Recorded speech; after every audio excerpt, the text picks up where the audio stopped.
দীর্ঘদিন হলো নিজের পরিস্থিতি নিজের ভিতরে গোপন করে রেখে দিয়েছি। খুব কাছের বন্ধু যে আমার সব কথা জানে, তাকেও আজকাল কিছু বলার ইচ্ছে যাবে না। সত্যি বলতে, বর্তমানে নিজের পরিস্থিতি নিয়ে কথা বলতে কেমন লজ্জা লাগে। মনে হয় দুদিন পর পরে যত সমস্যা কি আমারই ভয় কাজ করে। মানুষ জানলে হেসে না ফেলে।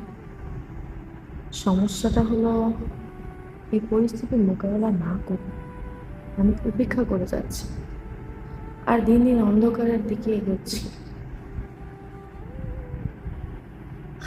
সবাই ভুল বুঝে যাচ্ছে, স্বার্থপর ভাবছে, তখনও নীরবতা বেছে নিয়েছে। এর সমাধান কি আর কিভাবেই বা নিজেকে স্বাভাবিক রূপে ফেরানোর জন্য আজ জানা নেই।